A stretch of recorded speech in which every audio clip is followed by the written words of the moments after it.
none hakabamo n'ikindi kintu ikita rusange muri intersection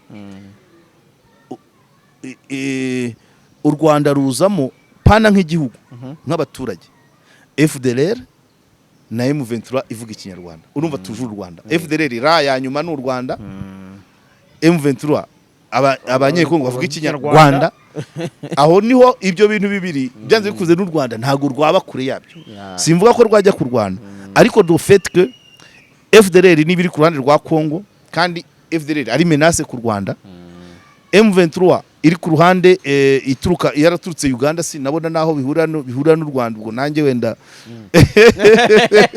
ariko nemera ko abanyekongo bavuga ikinyarwanda kandi nkanemera ko bamwe mu bo barokrita bava muri zino nkambi ziri mu Rwanda nta gitangaza so ibyo byose kubihuza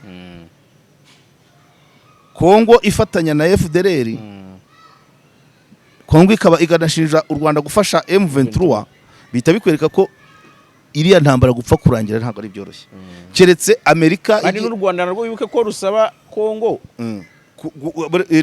na Amerika yarayisabye Kongo kwitandukanya na M23 na FDLR kandi ni ibintu byoroshye nubwo Kongo ngiye simbibona abantu bo muri FDLR sinzi niba wenda harimo ababasha kutwumva imyaka igiye kuba 30 iki kibazo cyakabaye cyarakebutse bari basabye cyangwa Tshisekedi nakabibemerera akabagira abanyekongo bakibagirwa u Rwanda iriya rayi inyuma ikavaho byaba birangiye no hajya hari ikibazo twumva ko ari Kongo ihanganye n'u Rwanda ariko kuba hazamo FDLR ni ikibazo kandi hari ibintu bibiri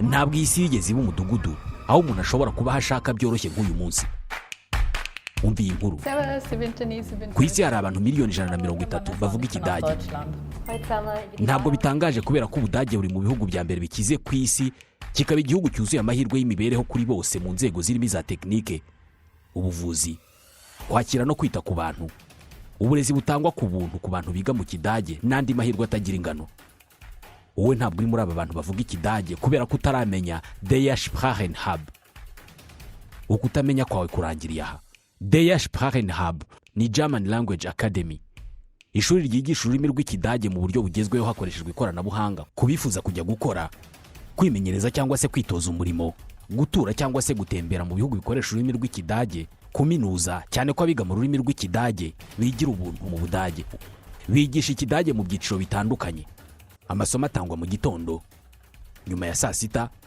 nimugoroba no muri weekend aya masomo kandi atangirwa no kuri internet cyangwa online aho ushobora kwiga igihe icyo ari cyo cyose aho uri hose nta bantu nzi bigisha ururimi rw'amahanga vuba kandi neza nko muri Der Sprachenhub bafite gahunda zitandukanye zifasha ababyifuza kujya kwiga no gukorera mu Budage hibandwa cyane ku kwiga imyuga ikenewe cyane ku isoko ry'umurimo mu Budage no mu bindi bihugu bikoresha ururimi rw'ikidage nk'Ubusuwisi Autriche Luxembourg n'ibindi iri shuri rikorera mu mujyi wa Kigali ku Kimironko hafi y'umurenge ku muhanda nimero KG rimwe Street 12 hamagara 07 90 13 98 22 isi ntabwo ari itera imbere nimwe muyiteza imbere Der Sprachenhub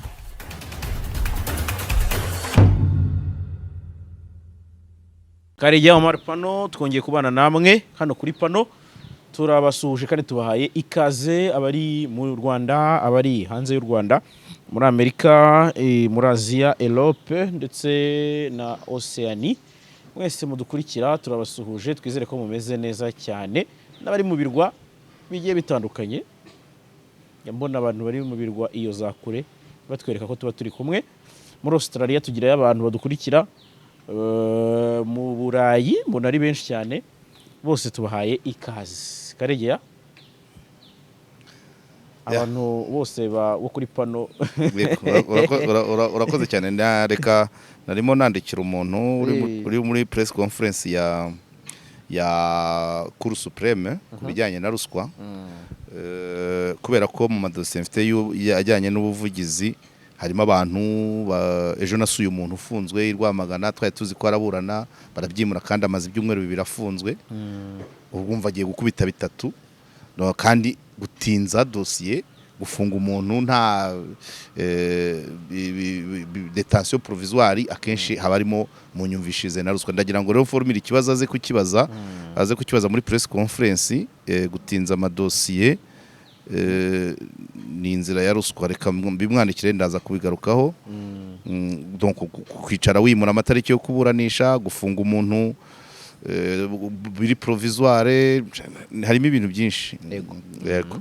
Reka nze kuko urumva ushize twarabivuze ko cya gihe ya mu gihe wenda uri kumwandikira narangije urabyibuka ko twabivuze dore abantu bamwe ngo banatorotse, abatanga ubuhamya umwe bamutwaye abandi batorotse. Voilà, turahera kuri ibi. Niyo mpamvu narimo nandikira umuntu uri muri press conference ngo nangire ikibazo. N'umuntu ejo twari turi kumwe twajyanye Rwamagana aho ngaho. Erezuma twahavuye uno munsi ngo ribu yahazindukiye ijya gushaka abatanga buhamya. Umwe aratoroka bafata umwe, ubwo abandi bahunze. So nukuvuga ngo utanga buhamya ko yatorotsera ubwo nta kirikeka. Oya, erega bose batinya ribu. Urumva n'ufunzwe bavuga ko ari innocent. Bavuga ko ngo afite ngo araburana inyandiko itavugisha ukuri, kandi ni inyandiko yagiye kwa noteri, kandi abayobozi bayisinye barahari. Aho kugira ngo bafata bayisinye cyangwa noteri, bafata uwo nguwo. Urumva noteri asinya bose bahari. Ubwo rero nagiyeyo dusanga itariki yo kuburana yimuwe ku buryo butunguranye. Hanyuma njya no kuri tere njya kureba bimwe mu byo akurikirana, nkuko yarasanganwe urundi rubanza rujyanye n'amasambu. Urubanza rwabaye 15 z'ukwa mbere, 17 baramufata. So bivuze ngo niko karengane niyo yarusura. Byuka ko mbere twabivuze ko muri ribu bafata ruswa ijyanye no gutinza no gufunga utagira icyaha cyangwa gufungura ufite icyaha. Hanyuma parike, ubwo ni RBA indi kugarukaho ya yindi, muri parike bagafata amafaranga yo kuvuga ngo bashyingure inyandiko, ikirego ntikigere mu rukiko. Hanyuma inkiko nazo zigafata amafaranga yo kuvuga ngo twigize imbere itariki. Umuntu utanga bene ayo mafaranga yo kwigiza imbere itariki nubona ari kurengana, cyangwa se ari umuntu w'umunyakuri avuga ati reka mve muri kasho bigaragare either kimpame nge mageragere nge muri gereza cyangwa se nge mu rugo. So izo nzira zose niza ruswa. Rero ngira ngo press conference ya Cour Supreme iri kuba muri aka kanya ijyanye n'ibyo ngibyo. Urumva rero ubwo mbikomojeho kubera ko mfite amadosiye menshi y'abantu basaba ubuvugizi, kandi byose harimo ribu, harimo inkiko, harimo polisi. Narabikubwiye ibyantuza ibya wa muturage wa Kaduha, aho nabajije barambwiye ati nta makuru dufite, ubu ngiye gushakira ahandi. Abantu baba bampaye ibibazo byo gukorera ubuvugizi, nzagera aho mbikore mu kiganiro kimwe byose. Hari undi mudame ejo nazindukiyeho i Masaka, nawe we manza urukiko rwaranze kwakirana dosiye ye. Ni umugore uri mu mitungo ye n'umugabo we, ariko akaba abantu bavuga ko bayiguze muri 2018. Umugabo yapfuye muri kuno kwa kabiri, mu kwa mbere, amaze gupfa baza kumuvana mu mitungo ngo barayiguze. Ukibaza umuntu waguze 2018 ikageza 2024 akarindira ko nyiri umutungo apfa, atarafata umutungo ngo habaye ni namitation. Ukibaza n'ubu ngubu amasezerano y'ubukode uwo mudama yagirana abapangaye ni ubasinyisha mu mitungo y'undi muntu waguze 2018. So ukibaza abari ibintu nk'ibyo. Ubwo navuye aho ngaho ngo ndimo ndihuta. Muri iki gitondo nabwo hari undi uri kumbwira umwana wariwe n'imbwa za Gatenga, hanyuma ajyanwa kwa muganga batinze, imbwa zimwanduza ibisazi ku buryo abaganga bageze bavuga ati uyu nguyu ntago yavurirwa hano mu Rwanda parce nta rukingo. Bamujyanye kwa muganga akavuriro privé kamuha imiti aho kumuha urukingo rurwanya bwa bumara bw'imbwa, kandi yagombye kurufata nyuma y'iminota 15 imbwa imaze kumurya. Umwana urumva ari aho, nyina ntashoboye. Ibyo nibyo numvise muri kino gitondo umuntu yamaye. Umusibe ejo nakiriye 2. Yego, umuntu umwe wirukanwe mu kazi ku makosa, none wagiye n'ahandi aho abonye akazi akamaze w'umwaka, bandi bamwirukanye bajya kumwirukanisha no ku kandi. Urumva ibyo tuvuga societe turimo. Umuntu yari umukozi wawe muratandukanye ku neza, ariko naho ageze ugiye kumwirukanisha. indi case nakiriye ni y'abantu bo nabajyanye n'ibintu biri professionnel bo nta reka mbihorere kuko bambwiye ko zabanza nkavugana nabo nkagira nabo mbahuza nabo nkabona gukora ikiganiro. Ubwo mvuye Masaka nibwo nagiye aho ngaho irwamagana ahantu abantu b'abavandimwe bavindimwe umwe yafungishije undi bapfa amasambu. Ndagenda amasambu ndayareba, umuntu nagiye ngiye ku rukiko ngira ngo araburana ntibyakunda, mvuye njya kureba nayo masambu bapfa, sanga ni ibintu ubona nk'umuryango wagomba kuba wakaganiriye abantu bavindimwe, ariko iyo dosiye ivugwamo umuntu uba muri diaspora. Abantu reba muri diaspora, abantu tubivugisha ukuri hano mu Rwanda, umunyamahanga n'umudiaspora basa naho ntago ariko amategeko abivuga, ariko apparence muri pratique ubona ibintu byabo tubiha agaciro karemereye naho byaba ari birimo amakosa. So rero uwo muntu niba yarabivuze kuba afite iyo statut y'u diaspora, bishaka kunyanganya umutungo muri umunawe yagiye agura yomeka ku bw'ababyeyi babo, hanyuma bagashaka ngo bagabane kandi afite abo baguze. Urubanza rero rumaze kuba bamaze kurwimura, barwimuriye 2026 hashize iminsi 2 uwo muntu ajya ko aregwa inyandiko zitavugisha ukuri. Ubu nubariyo, ariko amahirwe mfite nuko ubu bari kumbwira ko inzego za RIB zagiye kuri uwo musozi hafi y'iyo sambu kureba abo uwo muntu yaguze nabo, kureba abasinye kuri izo mapuro, none ngo babonye umwe undi aratorotse abandi babuze. So ngayo guko nuko tubaho, ariko urubanza niruba tuzagenda tururebe ni byinshi practical basha ni byinshi pe ni byinshi, ariko ubwo nuko tugomba kubana nabyo. Nuko tugomba kubana nabyo, nanjye ntago nabyinubira nubwo nta mbaraga zihagije mfite, kuko ibintu by'ubuvugizi iyo ubyakiriye mu kigare utagiye kuri tere, hari igihe rimwe na rimwe bakubeshya. Niyo mpamvu ejo mu gitondo nazindukiye ko mudamu nkareba iyo nzu, harimo imwe ikodeshwa 90,000 nawe akaba arimo, umugabo ntaramara n'ukwezi apfuye. Hanyuma mpavuye njya naho irwamagana ndeba uwo mugabo ahafungiye, njya no ku masamba ayo ngayo bapfa. Biba bisaba ngo ugere kuri tere, nawe utegereje umuntu akakuzana, nashobora kukuzana n'ibicupuri. So bisaba umwanya, bisaba n'imbaraga. Ntago nabyinubira, ariko biragoye. Abanyizera bakabimbitsa bajye bihangana, kuko njya kubinoza kubishyitsa biba byamvunye, byansabye umwanya, byansabye amafaranga, noneho rimwe na rimwe nkatinda bakagira ngo wenda nukubaringana. Ntago nabyinubira, kuko kuba banyizeye bakwizera n'abandi, ariko nzajya ngerageza uko nshoboye, nuko ntakunda. Ariko ni byinshi, ni case ni nyinshi, urumva niba mvuze aho ngaho, ubwo hari n'abandi za byumba, hari abambuwe na company, ibintu nk'ibyo bose baba baza bakambitsa ibintu, ariko kubiterera imetero ukareba ibyanditse, ukareba ibiri kuri tere, byose bifata umwanya.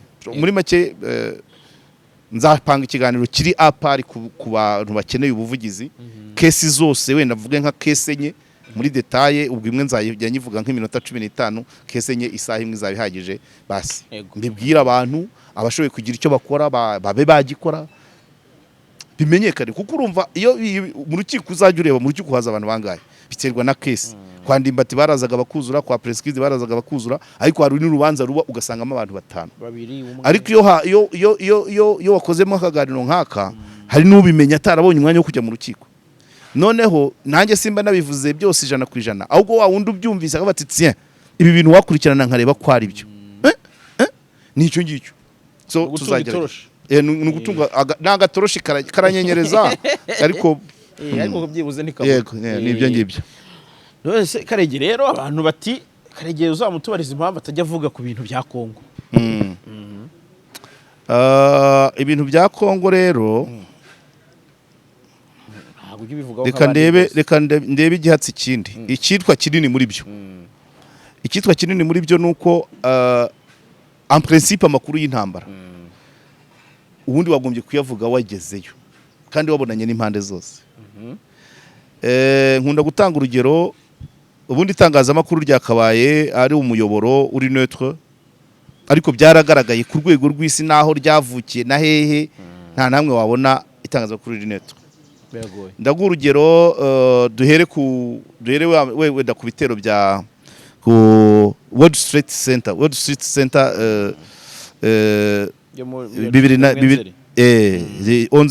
ibitero bya 11 Septembre 11 z'ukwa 9 manza niba ari 2 na kangahe siri ku mwaka yego abantu ko batanze amakuru bavuga ati Osama bin Laden rerere abatangaga amakuru yose yatangajwe yavugaga ko ari uko bimeze ariko hari indi version yego ukabona nta rundi ruhari kuko icyo gihe ntago bin Laden yashoboraga kuba cyangwa se n'abandi ngo tumenye version y'abakekwa ariko nyiri nyubako kuba ko ari we ruhatse media yose dufata ibyo intambara yo muri Ukraine par exemple dutangaza iki dutangaza ibyasohotse ku bitangazamakuru bivuga mu cyongereza no mu gifaransa mu ndimi tubasha kumva ariko ntabwo tuba dufite version nyayo ntabwo tuba dufite version nyayo ibiri kubera muri Gaza ibyo kwa Gaddafi bamukuraho so na M23 bijya gusa n'ibyo igice kinini gitangaza uruhande rwaho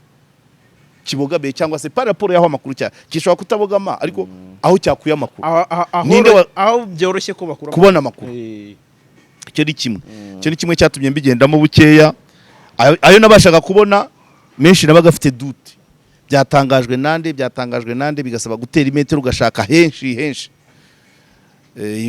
hanyuma icya kabiri nkiba kuri Yongwe no kuri Flash Kongo najyaga nyivugaho ariko j'ai peur nkazanamo amarangamutima uti kubera iki ngewe abanyekongo bavuga ikinyarwanda nabanye nabigiye kinini cyane inkambi ya Gihembe nari nyituriye hari n'abana bayivukiyemo bishuti zanjye bahavukiye nabireba ngewe mfite ikivumu cya data ho hepfo njya gusura mukecuru nareba uwo nguwo uri ku Gihembe hahoze ari ntuza reserve militaire nakwibaza distance iri hagati y'aho uwo mwana ari ni wabo nkatangira kumva impamvu barwana ariko rimwe na rimwe bandi bakambwira ati nyamara M23 ntabwo irwanira bariya urumva nanjye nta makuru nari mfite najyaga muri amaranga mutima kuvuga ngo aba bana mbona ku Gihembe nyuma bwarakeye hazanya biheke n'abanyabiheke ndabazi abo ku Gihembe bagiye Mahama Mugombwa nigeze kugerayo ariko sinaganire nabo cyane Kiziba sindahagera naharebeye ku musozi na Kigeme ndabazi ariko bose nkareba ubuzima babayeho bari kuvukira mu gihugu kitari icyabo baratira marimbi barubakirwa baratungwa na HCR ntibahinga byose wambwira ngo M23 niba ari yivugira nanjye nkajya muri uwo murongo nkakwama bituma rero ngenda ngabanya nyuma ya Flash ngenda ngabanya kuko byagaragara ko nanjye nazanye amaranga mutu akaba n'igihe rincitse nkavuga nti nanjye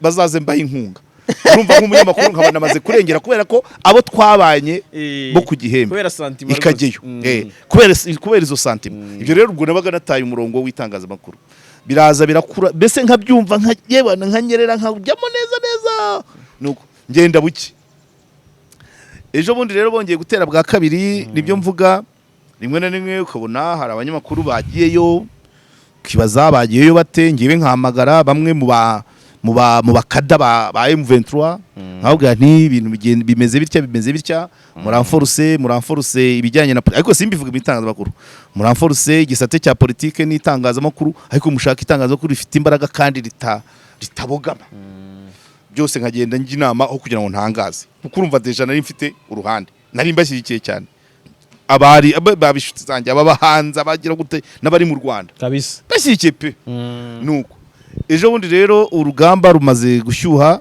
icyambere naranishimye bone nareka n'uruhande rufate narishimye menye ko Corneille Nanga yiyasosiye kuri M23 navuze nibura igisate cya politique kigiye kugira imbaraga kubera ko abarwanyi bo barabafite ariko iyo hajemo igisate cya politique nka Nanga wayoboye komisiyo y'amatora ya Kongo yose hari abategetsi benshi yagize uruhare mu kujyaho kwabo hari iki buri afite inshuti no muri politique hariya bivuze ngo kandi cya kabiri cya kita rusange kivuga ngo n'abanyarwanda kivuyeho kuko Nanga aturuka muri Kongo hagati aho bita za Wele bivuze ngo niba yasosiye na M23 ntango ce n'est plus un problème des rwandophones kandi none bikanavuga ngo na M23 yamaze kwivangana nanga objectif zishobora guhinduka. Ubwo ni metro ndi gutera zishobora guhinduka, ntago nanga we yarwanira ko kivu y'Iburasirazuba kivu gusa oya na Kinshasa yayishaka igihugu kandi Kinshasa kuyishaka egare afite y'ibyitso birashoboka. So niyo mpamvu urugamba rusa naho rushyushye wenda ubu ngubu. Icya kabiri rwagiye ruhindura isura. Tshisekedi yabanje kugira ikibazo akakigira cya perezida w'u Rwanda, geraho ejo bundi noneho hari abandi bakigize ngo icyo bitwa abatutsi, bigera naho bavuga ngo abo batutsi bari muri Kongo, bamwe bakavuga ati nta mututsi wigeze aba muri Kongo, abandi bati nta abo batutsi bazasange perezida w'abatutsi uyobora u Rwanda, niko byavuzwe. Nabyo bigenda bihindura isura. Uko bihindura isura bivuze ngo M23 niba uko navugaga ko uko bivuga ko yaba ivugira abanyarwanda bavuga abanyekongo bavuga ikinyarwanda, none bigeze naho noneho yimura imbago ikavugira n'abatutsi, kuko M23 isubiye inyuma. Abo bantu Tshisekedi avuga ngo bazasange perezida wabo nabo ntibaba bakibayeho. Bivuze ngo M23 nanone kuva kuri RCD kugera kuri CNDP kugera kuri M23 ya mbere ikaza gushwana nabwo hari nk'ubateranyije. Iyi ya nyuma iyi ntago ariyo ya nyuma, ntago nabihamye, ariko iyi yakabaye ya nyuma kubera ko igomba kurwana umuhenerezo, kubera ko gusubira inyuma igari gushyira ndanje abaturage bo muri karagace nuko. Hanyuma urabyibuka bazanye ingabo za yase zisa n'izicikamo ibice, kuko Burundi bwasaga naho burwana ku ruhande rwa Kongo. Hari abasirikare bari mu ngabo za yase n'abari ku ruhande rwitwa ngo rwa coopération bilatérale. Hanyuma leta y'u Burundi nayo urabona Burundi bwikenereye n'amafaranga Tshisekedi arayafite cyane. Hanyuma izayase ziza kugenda, none ubu haje SADC irimo na Tanzania, irimo na South Africa n'ibindi bihugu. Abo rero aho baziye basanze icyambere challenge ya mbere, abantu baturutse mu bihugu binyuranye, usibye kuri nka yase bari bagabanya ibice, ariko komandoma y'abantu batatorejwe hamwe. Komanda atazi ubushobozi bw'umwe ngo amenye ngo ndamwohereza yitwara rwari iki cyangwa ashoboye iki, kugira ngo uze. Iza SADC zaherukaga muri 2012 cyangwa 2013, komanda wazo nubu niwe waje w'umusauza. Ariko bariya ba M23 bararwanira ahantu bavukiye iwabo, bavukiye imisozi barayizi byose. Urumva rero kugira ngo uzane ingabo zatorejwe ahantu hanyuranye zije kurwana mu gihugu kitari izacyo, zirwana n'abantu baza aho hantu, niyo mpamvu wumvishe tugenda tubyumva ngo M23 yagose Goma igice kinini, kuva ngo M23 yageze mu misozi ya za Muremure, yakasamayira gaburira Goma, amayira ava za Minova, amayira ava za Kicanga, amayira ava za Bunagana. Abanyegoma bageraho batangira gukora ravitayoma yo kuvuga ngo bitegura ibihe bibi. Ibyo d'abord ikibazo cy'inzara cyo gishobora gutera Goma kubera ayo mayira afunze. Urumva ibitunga Goma iyo bitavuye Igisenyi bituruka aho Sake, hirya ya Sake bivuye za Minova, cyangwa se bigaturuka mu majyaruguru za Kanyabayonga, za Bunagana. Ni ikibazo. Hanyuma tuza kongera kumva, tuza kubona ingabo z'u Burundi, ingabo zambaye imyenda ya Kongo ariko ziririmba imune nationali y'Abarundi. Babikojeje Neva ati abo sabange. Umva ntabwo ari gupfa kwemera ko ingabo ze zambaye idarapo ya Kongo. Ariko nanone ukibaza kuki batabyambikwa, ntawamenya. Bashobora kubafata amatekwa babizi ko ari Abarundi, bakabambika imyenda ya Kongo. Urumva kugira imyenda y'igihugu ntabwo ari ibintu bihambaye, bashobora kuba barayambuye abandi bantu. Ariko kikaba ikimenyetso cyo kuvuga ngo ingabo z'u Burundi zishobora kuba zarivanze n'iza Kongo nabo wazalendo, bikaba ntuza. Yego. hanyuma icyo ni kimwe. Ubu tuvugana binavugwa ko hari n'abasirikare ba South Africa bari muri SADC M23 yafashe barenga 50. M23 nayo ikavuga ngo ikaba imenasa ivuga ngo either kugira tubabahe nuko mwemera kugenda nimutagenda bamwe bakavuga ati turabica ariko nta kubica simbihamya bashobora kuba babajyana mu bindi bihugu n'urugero ariko abasirikare barenga 50 ni ikibazo. kugira babatange se barabasaba kuva mu birindiro gusubira muri South Africa kuva ku butaka bwa Kongo kugira ngo bave ku butaka bwa Kongo. Hakavugwa ejo twabonye abaturage ba Kongo batwika idarapo ry'Amerika, yego bavuga ngo Amerika ngo niyo ishyigikira u Rwanda mu gufasha M23 gutera Kongo. Urumva ejo zirimo ndimo ndagenda nerekana aba les acteurs muri ririya ntambara ariko ntago bibona uruhare rwa Amerika nta nubwo ndubona. Ibyo byose ukabiterateranya Kongo ihinduka ikintu kibeze nka nimvange ya byose kandi kugira ngo ubone amakuru ku mpande zose nabyo bikagora. Urumva ku ruhande wenda hari uruhande rwa UN bafite radio Okapi, ngira ngo uruhande rwa Kongo byinshi bikunda guca ku kitwa politiko. Hanyuma ku ruhande rwa M23 tukagira rwa ni 24 watira icisha amakuru yabo Twitter ikunda gushyiraho harimo 24 sinibuka. Kongo 24 ibintu nk'ibyo. N'abandi banyamakuru hari abaturuka mu Rwanda abaturuka mu bindi bihugu bajyayo. Ubwo niyo makuru kuyamanaginga bikagora rero kugira ngo utere metero kuri ibyo bintu usibye kuvuga refe kumva ngo za drone kumva ngo Goma iragoswe kumva ngo bakasera ravitayoma ya SADC nta bindi. None hakabamo n'ikindi kintu ikita rusange muri intersection u Rwanda ruzamo pana nk'igihugu nk'abaturage FDLR na M23 ivuga ikinyarwanda. Urumva tujuru Rwanda FDLR ya nyuma n'u Rwanda M23 abanyekongo bavuga ikinyarwanda. Aho niho ibyo bintu bibiri byanze bikuze n'u Rwanda ntago rwaba kure yabyo. Simvuga ko rwajya ku Rwanda ariko do fait que FDLR nibiri ku ruhande rwa Kongo kandi FDLR ari menace ku Rwanda. M23 iri ku ruhande ituruka yaraturutse Uganda sinabona naho bihura n'u Rwanda ubwo nanjye wenda ariko nemera ko abanyekongo bavuga ikinyarwanda kandi nkanemera ko bamwe mu bo barokirita bava muri zino nkambi ziri mu Rwanda. Nta gitangaza. So ibyo byose kubihuza Kongo ifatanya na FDLR Kongo ikaba iganashinja u Rwanda gufasha M23 bita bikwereka ko iriya ntambara gupfa kurangira ntabwo ari byoroshye. Keretse Amerika ari n'u Rwanda narwo bibuke ko rusaba Kongo na Amerika yarayisabye Kongo kwitandukanya na M23 na FDLR.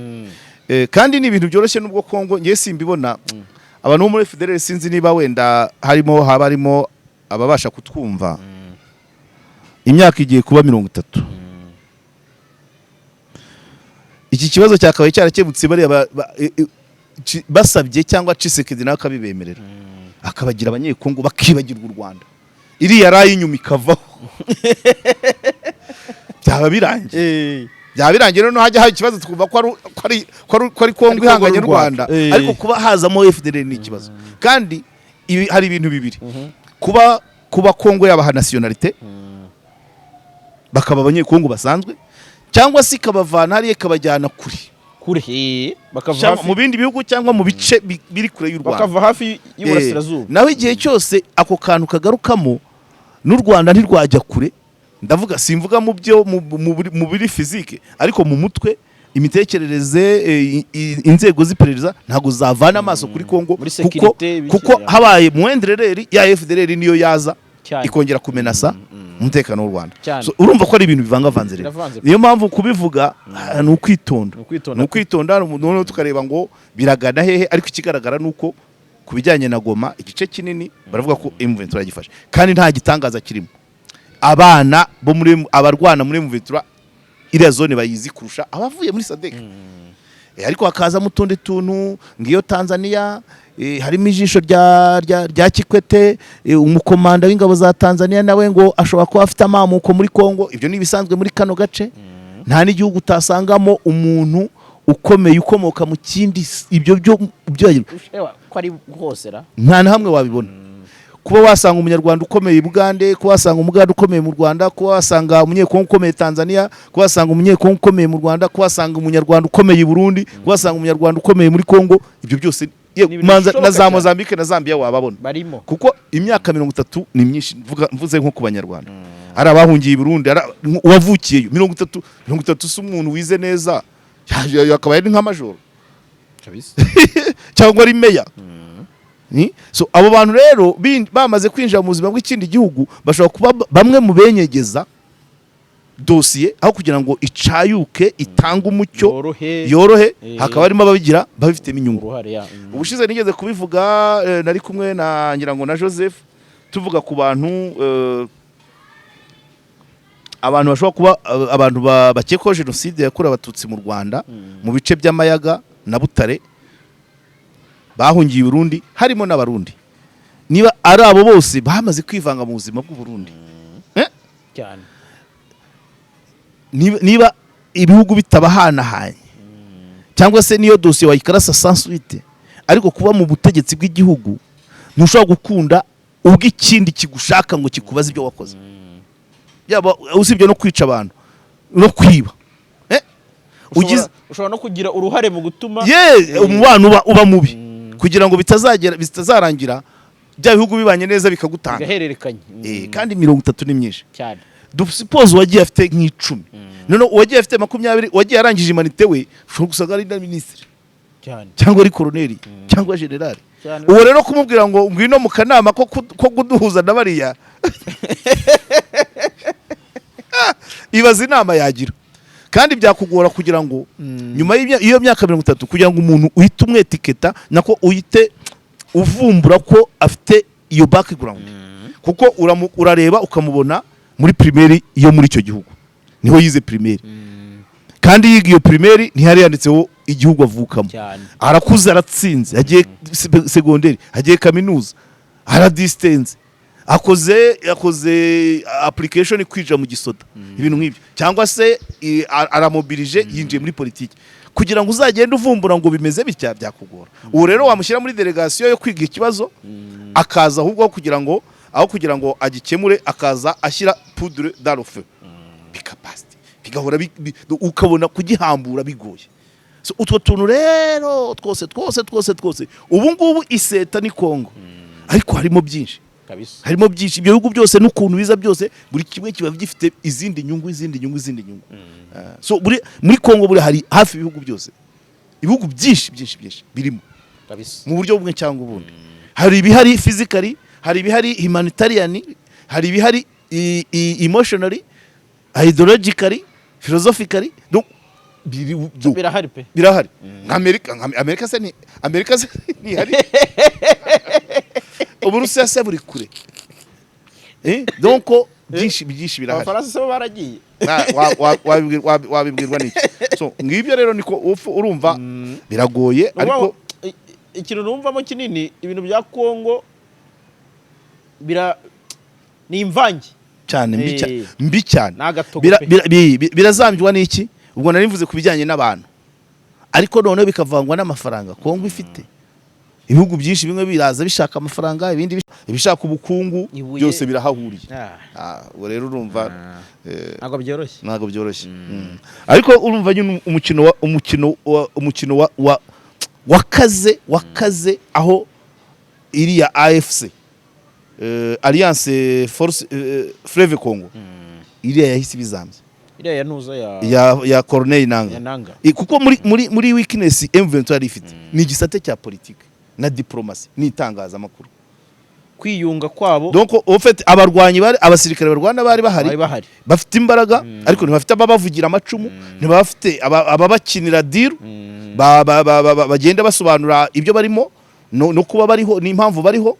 Donc basobanura ibiri politiko, kubera ko ubundi nuko kuntu kugenda baguka bikurura sympathy sympathie politico diplomatique et financière. Nuvuga ngo ushobora gusanga wenda abanyamurenge cyangwa se abantu ama community yabaye Kongo ari hanze ya Kongo yavugaga ati bari abana barasharirata sinabaha n'igihumbi cyanjye, ariko iyo bitangiye kuvuga ngo kwihuza na Corneille nanga none niyo misozi bamaze gufata bishobora gukurura hari umuntu usansibiza kandi ndabyibaza cya gipariti cya gice cya politike na diplomasi gishobora kugenda kivuga mwabonye abahungu bacuza aho bageze aho muza n'amafaranga ugurisha inka utanga bitanu uvuga uti buri kwezi ndabaha ibihumbi 100 bigenda biza kuko ibikorwa biri kwivugira kandi faranga riboneka igikoresho hari ibikorwa biri kwivugira ariko hakaba n'ababivuga avec inanga byo ashobora no kujya noneho ku ruhande rw'abanyekongo pire kavuga ati nyamara bari abahungu bararenganye murabibona nanjye sindi umuswa sinari kubiyungaho iyo mba nzi ko atari abanyekongo hakagira abakurura kandi bafite imbaraga muri politiki ya Kongo. Iyo kipe rero ibanga ari ku buryo utanatekereza ngo M23 amaso ya nigoma no ni Kongo yose hagiyemo uriya Corneille nanga w'umunyekongo pire wo hagati muri Kongo ntago amaso ntago ari goma gusa ni ukwaguka kabisa nibyo ngira ngo ni ikintu gisobanutse ubwo wanakomoshe ku kivuga ngo biragana he kuko uvuze uburyo uri kubibona mu mboni y'ahazaza bishobora kuba byakwaguka noneho bikava kuri kukitwa ngo abanyekongo bavuga ikinyarwanda byabaye abanyekongo bose ubwo twaza abahuza icyo bahuza uko kwiyunga kwabo kwaza gutuma u Rwanda ruva mu kibazo ntabwo rwakivamo hari FDLR ariko se ntabwo ari ukukibamo physique ni ukukibamo moraloma byanze bikunze mu Rwanda hagomba kuba hari itsinda rigari rikurikirana ibihabera kuko gutsindwa kwa M23 ni ukwavansa kwa FDLR niba ariko bifashwe unoze urumva bavana y'amaso ntabwo bishoboka icyashoboka abahuza icyo bakora no gusaba koko Kenisajate Chisekedi no gusaba koko Chisekedi agatsemba burundu M23 n'ibisigisigi byayo yabashyira muri leta yabashyira muri gisirikare ariko iriya ra FDLR nayivuze iki oya FDLR iriya ra Force de Libération FDLR de libération armée rwanda Force de Libération du Rwanda Force démocratique pour la libération du Rwanda iyo ra ikavaho bikarangira burundu icyaba twamenya ko ari Kongo contre le Rwanda icyo cyaba iyo niyo nzira ya mbere abahuza bakagombye guheraho hanyuma bakongera bakanabahuza n'aba ngaba bari abanyekongo imishyano yagiye iba Tshisekedi ajya gutorwa bwa mbere hari ibyo baganiriye nyuma baragenda bamaze ngo niba ari amezi 18 ikinshasa ibyo bemeranyije bakamugarura kuri ayo masezerano wenda byaba bigana heza ariko nanone nawe yariyumva parce que afite amafaranga afite ubukungu rususoro igihugu cyose yahamagara ati muze ndabaha intara muzacukura muri hano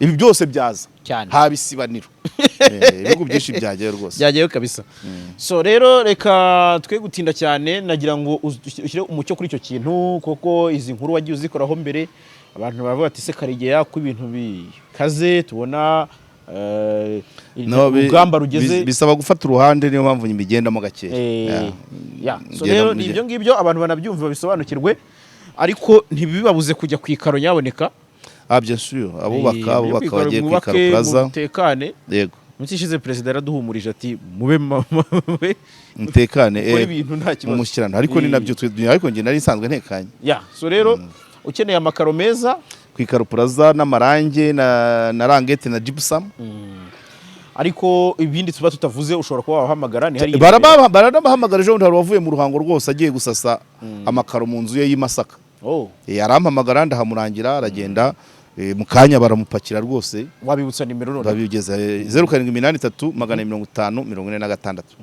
ibizo zirahagije urahamagara bakakwita rwose kandi bakagutwaza ntabwo uzana imodoka bashyira mu yabo bakakujyana kandi kugutwaza bivuze ngo iryangiritse bararekipera so hanyuma ubwo imodoka ntiyajyayo gute se icumba rwose yacase ku bapolisi gute imodoka ijyayo igomba kubanza ikajya kuri V2 Green Tech ntabwo bishoboka bakabanza bakareba uburwayi rega no kujya na mbere yo kujya muri control technique wagombye kubanza kuri V2 Green Tech bakagucekingira imashini ikakurebera uburwayi bw'imodoka kugira ngo uzaje kutumwanya kuri control yamara kubona uburwayi bakabukemura bakagushyirira amavuta X1 ara muri moteri ikagira isuku ikanywa gake ikagabanya gucumba ubundi ukajya kuyikaro bakagupakirira ariko umushoferi witwara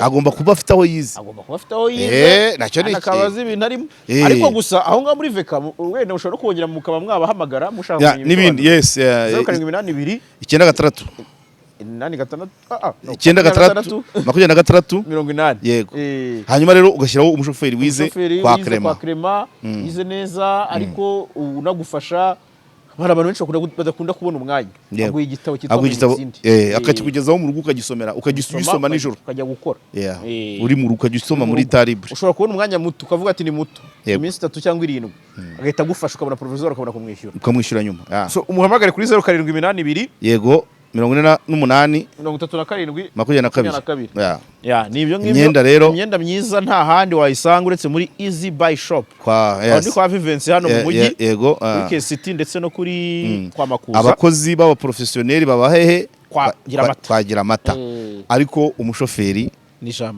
Marie 0782 ukeneye ko urugendo waba ufite rwose yaba kujyana yaba kumutuma yaba kugenda wenyine ebana kabisa ni umusaza so rero reka tuve muri Urban by City Blue Urban Hotel ubundi dukomeze izindi gahunda mwakoze kubana natwe ibiganiro byacu nakagaruka